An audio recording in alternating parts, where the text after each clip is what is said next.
दूर दराज से आए हुए इस बामसिफ और राष्ट्रीय मूल्यवासी संघ के 24वें दिल्ली प्रदेश अधिवेशन में डाइस पर बैठे हुए सभी अतिथिगण, सामने बैठे हुए मेरे सभी मूल्यवासी क्रांतिकारी साथियों, आज 28 अगस्त को श्रृंखलाबद्ध कार्यक्रमों के अंतर्गत दिल्ली प्रदेश के साथ साथ गुजरात राज्य का भी बामसिफ राष्ट्रीय मूल्यवासी संघ का अधिवेशन है, महाराष्ट्र राज्य का भी अधिवेशन है और लगातार देश के अलग अलग राज्यों के अंदर में ये अधिवेशन श्रृंखलाबद्ध तरीके से चल रहे हैं। उड़ीसा स्टेट का भी आज राज्य का अधिवेशन है। सारे देश भर में जो जनजागृति बामसिफ संगठन के माध्यम से फैली हुई है, इस देश के तमाम मूल्यवासी समाज के लोगों को, जो अलग अलग जाति और फिरकों में बटे हुए लोग हैं, उनको एक विचारधारा के आधार पर इकट्ठा करने का काम वामन मेश्राम साहब के नेतृत्व में हो रहा है। ये आधुनिक भारत की सबसे बड़ी जीत का मामला है। साथियों, सम्मानित साथियों, आज की इस सभा के अध्यक्ष महोदय डॉक्टर विलास खराज जी, उद्घाटक राजपाल बोस जी, मुख्य अतिथि डॉक्टर HL घोटिकर साहब, जो director professor HOD department of medicine Lady Hardinge medical college Delhi से हैं, प्रोफेसर S बरवाल साहब दिल्ली विश्वविद्यालय से, और बहुत सारे मेरे सम्मानित वक्तागण, अतिथिगण जो इस मंच पर उपस्थित हैं। एक बहुत महत्वपूर्ण विषय पर यहाँ इस अधिवेशन के अंतर्गत चर्चा हो रही है। मुझे पढ़े लिखे लोगों ने धोखा दिया। डॉक्टर बाबा साहब अम्बेडकर 18 मार्च 1956, मैं बहुत मुश्किल से इस आंदोलन के कारवां को इस स्थिति तक लाके आया हूँ। यदि मेरे समाज के लोग इस कारवां को आगे ले जाने में सक्षम नहीं है तो कृपया पीछे मत जाने देना। ये बात बाबा साहब अम्बेडकर की, जो आगरा का एक बहुत अहम महत्वपूर्ण भाषण था, उसका एक कुछ अंश यहाँ पर चर्चा के लिए रखा है। सबसे बड़ी बात यह दोस्तों कि वो आगरा जहां पर यह बात बाबा साहब अम्बेडकर ने कही, इस बात को कहने के पीछे क्या तथ्य रहे उनके, वो बात समझने की है। आगरा में कही, और बड़े संयोग की इत्तेफाक की बात है कि मैं आगरा से बिलोंग करता हूं। वैसे मेरा बर्थ प्लेस मथुरा से है, लेकिन वर्तमान में आगरा के ऊपर जो बड़ा कलंक लगा हुआ है, पढ़े लिखे लोगों ने धोखा दिया, उसको धुलने का प्रयास कर रहा हूं। सारे देश भर में मूल्यवासियों के आंदोलन को सफल करने के लिए शेड्यूल कास्ट फेडरेशन के माध्यम से संगठन को खड़ा करने का काम किया जा रहा है। साथियों, बाबा साहब अम्बेडकर हमारे बीच में 65 साल जीवित रहे। यहाँ इस हॉल में भी बहुत सारे साथियों की उम्र 65 साल होगी। 1891 से लेकर के 1956 तक 65 साल इस पृथ्वी पर बाबा साहब अम्बेडकर रहे। अलग अलग देशों में जाकर के भ्रमण किया, जाना समझा, और उन 65 सालों के अंदर में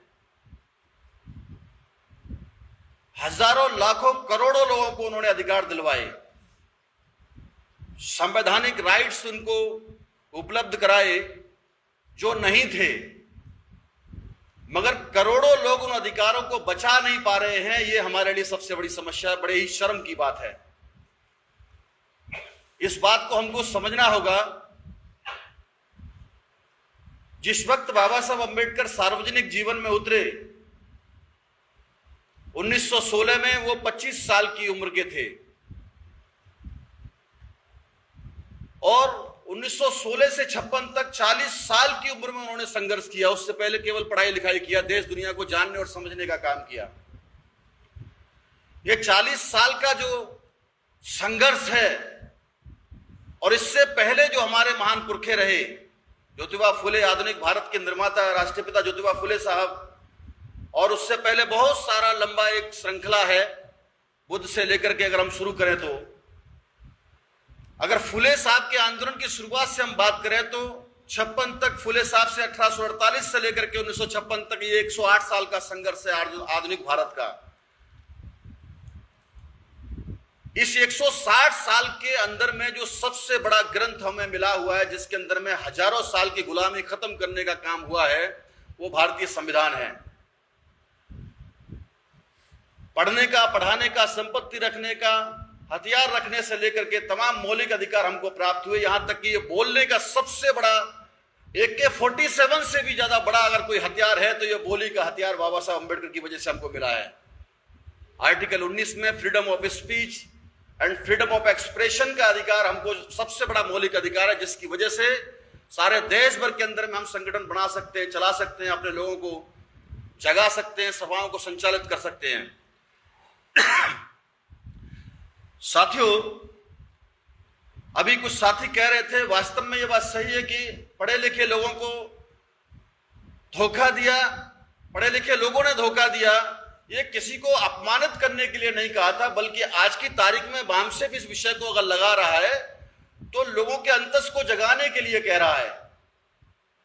उस समय की बात, जिस समय एकाध कोई पढ़ा लिखा आदमी हुआ करता था बाबा साहब के समय पर, मगर आज तो करोड़ों लोग हैं, फिर भी अधिकार हमसे छीने जा रहे हैं। तो आज की वर्तमान में प्रासंगिकता को समझते हुए विषय उन्होंने चर्चा के लिए रखा है। इस बात को हमको समझना है, उस समय क्या समस्या थी हमारे सामने और आज क्या समस्या है। उस वक्त समस्या थी कि जिन लगभग 27 लोगों की लिस्ट बना करके उन्होंने फॉरेन एजुकेशन के लिए अंग्रेजों से कहा था कि मैं इन 27 लोगों को विदेशी शिक्षा हासिल कराना चाहता हूं। क्यों कहा था? क्योंकि अंग्रेज लोग आवश्यकता अनुसार अलग अलग वर्गों के लोगों को, अलग अलग जो आंदोलन चलाने वाले लोग थे, उनको फंड ग्रांट करने का काम कर रहे थे। अलीगढ़ मुस्लिम यूनिवर्सिटी के नाम पर मुस्लिम समाज के लोगों को उन्होंने फंड ग्रांट किया था। बनारस हिंदू विश्वविद्यालय के नाम पर मदन मोहन मालवीय जी को और तमाम उस समय के लीड करने वाले जो श्रवण हिंदू के लोग थे, उनको भी फंड देने का काम किया जा रहा था। मगर बाबा साहब अंबेडकर अपनी अलग आइडेंटिटी बनाना चाह रहे थे। वो अलग आइडेंटिटी क्या थी कि ना तो हम हिंदू हैं, जिसको लोग हिंदू कहते हैं, ना हम मुसलमान हैं। हमारी अपनी खुद की आइडेंटिटी अलग है, तो हमको भी फंड मिलना चाहिए। तो अंग्रेजों ने उस समय कहा था कि ठीक है, आप भी कोई कच्चा ड्राफ्ट बना के हमको पेश करो, हम आपको भी देते हैं। तो बाबा साहब अंबेडकर ने 27 लोगों के नाम लिख करके विदेशी शिक्षा हासिल करने के लिए अंग्रेजों को सुपुर्द किए। अंग्रेज लोग बड़े परेशान हो गए, यार क्या समझ में नहीं आ रहा, कुछ इनकी प्राइमरी एजुकेशन की हालत इनके समाज की बड़ी बुरी, बद से बदतर है, और ये हायर एजुकेशन की बात कर रहे हैं।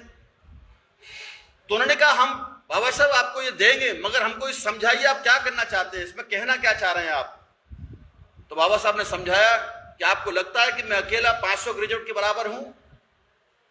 अंग्रेजों ने उस समय जो अफसर था, उन्होंने कहा कि 500 क्या, आप तो 1000 ग्रेजुएट के बराबर अकेले हैं। तो उन्होंने कहा कि बिकॉज ऑफ फॉरेन एजुकेशन, ये विदेशी शिक्षा मैंने देश दुनिया की शिक्षा जो ग्रहण किया है, उसकी वजह से आप मुझे 1000 ग्रेजुएट के बराबर कह रहे हो।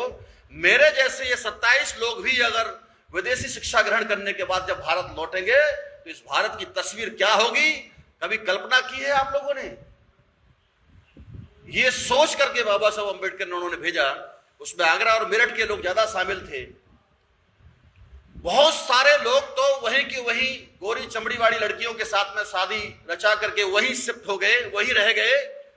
और उससे भी खतरनाक बात यह थी कि बाबा साहब अंबेडकर के पास में जो लिस्ट थी, उस लिस्ट के आधार पर उनके जो पोस्टल एड्रेस थे, उस पर जब वो कांटेक्ट करते थे विदेश में जाकर के, तो मिलने तक के लिए समय नहीं देते थे। जब उनको मिलने के लिए समय नहीं देते थे, तो इससे अंदाजा लगा सकते हैं कि जिस शख्सियत की बदौलत वो विदेश में पहुंचे, उस शख्सियत को वो मिलने के लिए अपॉइंटमेंट नहीं देते थे। तब दुख भरे मन से उन्होंने इस बात को कहा। उसमें डॉक्टर के.आर. नारायणन साहब भी शामिल थे उस लिस्ट में, जो भारत के एक्स प्रेसिडेंट रहे। साथियों, इस तरीके से हमको इस बात को समझना है। 40 साल में बहुत सारे हमको अधिकार दिलाए। केवल 16 साल के अंदर में 1916 से 1932 तक हजारों साल की गुलामी जो श्रवणों ने, मनुवादियों ने हमारे ऊपर थोप रखी थी, उसको खत्म करने के लिए 17 अगस्त 1932 को कम्युनल अवार्ड के तहत 4 महत्वपूर्ण अधिकार बाबा साहब अंबेडकर अंग्रेजों से लड़ झगड़ करके और गांधी जी से झगड़ा करके उन्होंने हमारे लिए दिलवाए। उसमें सबसे पहला महत्वपूर्ण अधिकार है लोक संख्या के अनुपात में पर्याप्त प्रतिनिधित्व का, एडल्ट फ्रेंचाइजी का यानी वयस्क मताधिकार का। तीसरा है डुअल वोटिंग का अधिकार, 2 बार वोट देने का अधिकार एससी और एसटी के लोगों को। और चौथा है सेपरेट इलेक्टोरेट यानी पृथक निर्वाचन क्षेत्र होना चाहिए। जो 17 अगस्त 1932 को 4 अधिकार कम्युनल अवार्ड के तहत बाबा साहब अंबेडकर यहां से लेकर लंदन तक लड़ झगड़ करके लेके आए थे, मात्र 1 महीने 7 दिन के अंदर में गांधी जी ने ज्वाइंट इलेक्टोरेट लागू करके जान की बाजी लगा करके अपनी उनको छीनने का काम किया। 1 महीने केवल 7 दिन के अंदर में हमारे अधिकारों को बाबा साहब अंबेडकर ने जो दिलवाए थे, गांधी जी ने हमसे छीनने का काम किया, उनकी बलि लेने का काम किया। केवल 16 साल के आंदोलन के नतीजा था वो। और फिर 10 साल बाबा साहब हार नहीं माने दोस्तों, लगातार समाज को संगठित करते रहे, आंदोलन करते रहे सारे देश भर में। और आखिरकार 10 साल और अगर ऐड कर दिया जाए तो 32 के बाद में 42 होता है। जैसे 4 अधिकारों को उन्होंने छीनने का काम किया, 42 में जब 19, 20, 21 जुलाई 1942 को बाबा साहब अंबेडकर ने शेड्यूल कास्ट फेडरेशन के माध्यम से नागपुर में राष्ट्रीय स्तर का अधिवेशन किया, तो उस राष्ट्रीय अधिवेशन में देश भर के प्रतिनिधि उपलब्ध थे, कोई क्राउड नहीं था। 75,000 लोग मौजूद थे उस समय। आज की तारीख में इतने लोगों को इकट्ठा करना कोई बहुत बड़ी बात नहीं है, मगर गुलाम भारत के अंदर में 75,000 लोगों का डेलीगेशन, जिसमें 25,000 महिला और 50,000 पुरुष डेलीगेट्स थे, उस समय 18, 19, 20 जुलाई 3 दिन का अधिवेशन किया बाबा साहब अंबेडकर ने। और पहले दिन का अधिवेशन समाप्त होते ही अंग्रेजों ने उनकी बड़ी ताकत को देखते हुए बाबा साहब अंबेडकर को टेलीग्राम भेज करके बुलाने का काम किया कि आप फौरन हमसे मिलिए आके। उन्होंने कहा 3 दिन का अधिवेशन करने के बाद मैं आपसे मुलाकात करता हूं 20 जुलाई को। बोले कि नहीं, पहले ही मिलना होगा। साथियों, बाबा साहब अंबेडकर वार्ता करने के लिए जब अंग्रेजों से गए तो आपको हैरानी होगी, भारत सरकार में जो 4 अलग अलग मंत्रालय होते हैं आज की तारीख में, 4 मिनिस्टर होते हैं केंद्र के, अकेले बाबा साहब अंबेडकर को बुला करके उस शक्ति को देखते हुए, गुलाम भारत की उस ताकत को देखते हुए, उस समय 4 मंत्रालयों का प्रभार अकेले बाबा साहब अंबेडकर को अंग्रेजों ने दिया। एक सीपीडब्ल्यूडी विभाग, दूसरा इरिगेशन डिपार्टमेंट, तीसरा लेबर मिनिस्टर और चौथा एनर्जी मिनिस्टर, ऊर्जा विभाग। ये 4 मंत्रालय बाबा साहब अंबेडकर को उस समय देने का काम किया।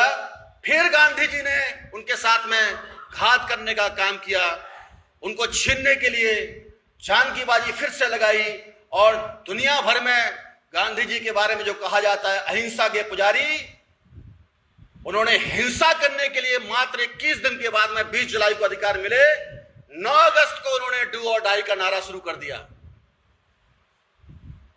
केवल 19 दिन के अंदर में करो या मरो, कुछ भी करो, मगर अंग्रेजों को, जिन अछूतों को और इन मुसलमान गुंडों को, ये अंग्रेजों लिख के रखा हुआ है उन्होंने, इनको अधिकार अगर देते रहेंगे अंग्रेज लोग, तो ऐसे लोगों को भारत में रहने की जरूरत नहीं है, इनको भारत से भगाना होगा। अंग्रेजों के विरोध में उन्होंने बहुत बड़ा आंदोलन खड़ा किया और डू और डाई का नारा दिया 9 अगस्त को। साथियों, ये अगस्त का महीना है, इसलिए मैं ये बातें बता रहा हूं। 24 सितंबर अगले महीने में आने वाला है और ज्वाइंट इलेक्टोरेट के माध्यम से तमाम दलाल और भड़ुओं का निर्माण करने का काम गांधी जी के माध्यम से हुआ। आज ज्वाइंट इलेक्टोरेट से जितने भी लोग चुने जाते हैं, एससी और एसटी के 131 मेंबर पार्लियामेंट चुन के जाते हैं, 1250 से ज्यादा एमएलए चुन के जाते हैं, वो बोलते नहीं है कुछ भी। ऐसे लोगों के बारे में बाबा साहब अंबेडकर का कथन था, वो लिख के रखे हुए हैं, ये tool of the caste Hindus हैं। इसका मतलब है ये सवर्ण हिंदुओं के औजार हैं, ये stooges of the caste Hindus हैं, ये सवर्ण जातियों के, ऊंची जाति के लोगों के पिट्ठू हैं, पिछलग्गू हैं। और इससे भी आगे कहा उन्होंने, agent of the caste Hindus, ये उनके दलाल हैं, मध्यस्थ हैं। और चौथा उन्होंने कहा, जो शब्द प्रयोग किए उन्होंने, बाबा साहब अंबेडकर ने जो कहा, ड्राइव इन कैटल हैं, ये हाके जाने वाले जानवरों के समान हैं। मोदी जी किधर भी हाके, मोहन भागवत जी किधर भी इनको हाक के ले जाएं, इन पर कोई फर्क नहीं पड़ता है, उधर ही चले जाते हैं। ये अपने समाज के लिए, जिस समाज के नाम पर चुन के जाते हैं, उस समाज के लिए एक बोली तक नहीं बोलते हैं। ऐसे लोगों को उन्होंने, बाबा साहब अंबेडकर ने नवाजने का काम किया, ऐसे शब्दों से उन्होंने उपाधि देने का काम किया। साथियों, हमें संगठित शक्ति से ही इस देश में परिवर्तन लाना है। आज मन की बात के नाम पर जो कार्यक्रम चलाते हैं, नरेंद्र मोदी जी कह रहे हैं इस देश में अमृत महोत्सव की अमृत धारा बह रही है। इस देश के अंदर में वास्तविकता देखी जाए तो ये मृत महोत्सव की नफरत की धारा बह रही है। साथियों, ये देश में पूरे जिधर देखो उधर घृणा फैल रही है, नफरत फैल रही है, लोगों की नृशंस हत्याएं की जा रही हैं, और ये कह रहे हैं कि ये अमृत धारा है। कितने शर्म की बात है साथियों। अभी नरेंद्र मोदी जी गुजरात के दौरे पर हैं, जो बीजेपी के प्राइम मिनिस्टर हैं, देश के नहीं हैं, केवल भारतीय जनता पार्टी के प्रधानमंत्री हैं। अगर देश के होते तो देश की संपत्तियों को बेचने का काम नहीं करते ये। इसलिए ये आज गुजरात दौरे पर हैं, और गुजरात की स्थिति क्या है, जहां कहा जाता है गुजरात मॉडल सारे देश के अंदर में, वहां की अस्पतालों की स्थिति क्या है, वहां बाढ़ में सारा गुजरात डूबा हुआ है, और फिर भी ये अपनी उपलब्धियों को गिनाने का काम करते हैं। अभी लोगों ने सोचा, राजस्थान में जो कल अभी पिछले महीने जो लड़के की मौत हुई है मटकी छूने पर, शायद इंद्र कुमार नाम है उसका, मेघवाल शेड्यूल कास्ट की जाति का है, वह उसके परिजनों ने सोचा शायद गुजरात मॉडल बहुत एडवांस वहां की स्वास्थ्य व्यवस्था होगी। अपने बच्चे को वो गुजरात के अंदर में अहमदाबाद लेके गए और वहां से उसकी डेड बॉडी बाहर लेके आई। ये गुजरात मॉडल है। वहां के हॉस्पिटलों में इलाज की व्यवस्था नहीं है, जिसके बारे में वो मॉडल पेश करने की बात करते हैं। साथियों, विल्किस मानो हो या ऐसी बहुत सारे, कभी पहलू खान का मामला आता है, कभी और तमाम SC ST OBC माइनॉरिटी जो इस देश के बहुसंख्याक लोग हैं, उनकी हत्याएं हो रही हैं, OBC के लोगों की एनकाउंटर हो रहे हैं। ये तमाम बातों को लेकर के हमको संगठित रूप से लड़ाई लड़ने की जरूरत है। इस देश में जो अभी हमारे एक पूर्व वक्ता कह रहे थे कि बाबा साहब अंबेडकर ने जो अंश प्रस्तुत किया था 18 मार्च 1956 को, उसमें उन्होंने ये बात भी कही थी कि मैं इस आंदोलन का, इस तंबू का अकेला बंबू हूं। साथियों, मुझे डर लगता है कि मेरे जाने के बाद में इस पूरे आंदोलन का क्या होगा। मुझे कोई दूर दूर तक ऐसा कोई नौजवान दिखाई नहीं देता है जो इस आंदोलन को अपनी मंजिल तक पहुंचा सके। ये दुख व्यक्त करते हुए बाबा साहब अंबेडकर ने जो कहा था, अभी आपको चिंता करने की जरूरत नहीं साथियों। वो आंदोलन का तंबू का बंबू वामन मेश्राम जी हैं, और सारे देश के अंदर में बहुत सारे ऐसे बंबू खड़ा कर दिए उन्होंने। प्रोफेसर विलास खराज जैसे, अपने चौधरी विकास पटेल जैसे, ऐसे हजारों बंबू उन्होंने खड़े कर दिए। लाखों की संख्या में, करोड़ों की संख्या में उनके फॉलोअर्स आज की तारीख में इस देश के मूल्यवादियों की आजादी के लिए लड़ाई लड़ रहे हैं, और उनके साथ खड़े होने की जरूरत है। आपने मुझे अवसर दिया, इसके लिए मैं आप सभी लोगों का आभार व्यक्त करता हूं। और शेड्यूल कास्ट फेडरेशन को मैं दिल्ली प्रदेश के अंदर में भी खड़ा करना चाहता हूं, आपकी मदद चाहता हूं, आप मदद करें इसके लिए। और अपने दिल्ली प्रदेश के अंदर में, जैसे और राज्यों के अंदर में हमारी शाखाएं हैं, बाबा साहब अंबेडकर के द्वारा जो उस समय संगठन बनाया गया था, गुलाम भारत में इतनी बड़ी ताकत थी, उसको हम फिर से जिंदा करना चाहते हैं, all India schedule caste federation को। तो आप लोगों की मदद के बगैर ये संभव नहीं है दिल्ली प्रदेश में। आप सभी लोगों ने मेरी बात को सुना, इसके लिए बहुत बहुत आभार। आयोजकों का भी आभार। जय मूल्यवासी, जय भीम, जय भारत साथियों।